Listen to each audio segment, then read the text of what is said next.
Hey, James. You are one of my heroes. I'm Ann Daliano. We're at the Mexican American Cultural Center, Austin, Texas. We're at the RISE conference. James, could you go ahead and say your name? Sure, James Aldrete. I have a company message, audience, and presentation, and we had the honor of being part of the Obama '08 media team this past cycle, where it was really one of the most inclusive campaigns we've been on, and helped lead their Hispanic, Latino paid media efforts. How long have you been in the profession of messaging and working with campaigns? 15 years practically on my own, and then before Wow. that, from campaigns and different consulting groups for another 5 years. So, Wow. Where are you based? based here in Austin, Texas. All right. Listen, you got to work with the Obama campaign. What did you enjoy the most about working with that campaign? Really, it was the first time I think on something that we've been part of where the Latino effort wasn't totally just segregated or treated as like how do we just keep you all happy. It was a full part of the Wow. strategy. Um, it involved the entire media team from David Axelrod to Jim Margolis.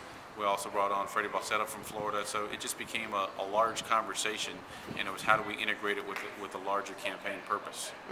Um, there's clearly differences among ethnicities and differences in states, but it's no longer a compartmentalized vote. We may have different perceptions about it, but we're all interacting, and make sure that they're not getting one message in one medium and a counter message in another medium was critical. And the fact that they actually invested serious resources, both understanding we need to have a message part of it on media, but also have people on the ground. It's an interpersonal community. Um, and if you're going to get people, especially that have participated infrequently or never before, it's going to take a personal invitation. And so the things got reinforced with a real field effort and a real media effort. So, what was your specific role and your company's role in the campaign? We wrote scripts and did all the producing for the Spanish media. So That's we did about amazing. 8 different TV spots, 8 to 10 radio spots, and we also did variations. The main target states were clearly the southwestern ones: Nevada, New Mexico, and Colorado. Also, Florida. It's a different population, but frankly, the messages were still similar. They're still about how you can achieve and move your family forward Right. after 8 years where special interests had been more prioritized than working families.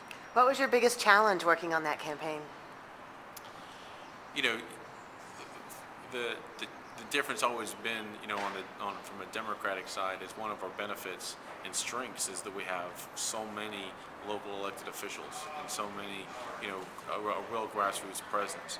On the Republican side of it, they've always just been able to write a check to Lionel Sosa and then just go straight to the airwaves. So there was an inclusion part of it that was really great.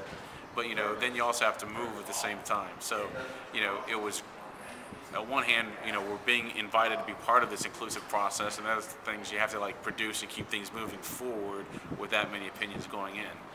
But I wouldn't have it any other way after having that experience. Wow, that's awesome. Do you think you'll have a role in the future with Obama, his team? Do you know of anything now that you'll be headed into the future with them on? We still helped out on the National Day of Service PSAs and helping Okay. them produce the Spanish versions of that. There's still a transition going on, and Yeah. they're getting used to the responsibilities of administration and governing. I want to stay on the communication and political side about keeping people involved, and so I think we'll still be involved in helping promote the cause in different ways. I think it seems like he's governing in a sense, almost in a sense like he campaigned. Like he wants to keep organizing people from the ground up throughout his tenure. So we hope to see that you're going to be still being a part of that. What would you say to a young person who might want to be doing what you do someday and look up to you and want to get into it? What should they do to get involved in your career? I think the first thing is volunteering. You get involved in a campaign, and you just kind of get a sense of the inner workings part of it. The other aspect that I think I've been able to balance with the fact that I got involved in campaigns at an early age, and then you're going to just talk to people that are outside of your comfort zone, talk to people that are strangers. You're going to be working phones or going door to door and meeting people and getting a sense of what they're really looking for. The other part was, had a professor that saved me from law school because I thought going to politics, getting into politics meant going to law school, and a communications professor, opened a whole different world to me. So, understanding how people perceive things different, and that education I got on the communication side has really been invaluable.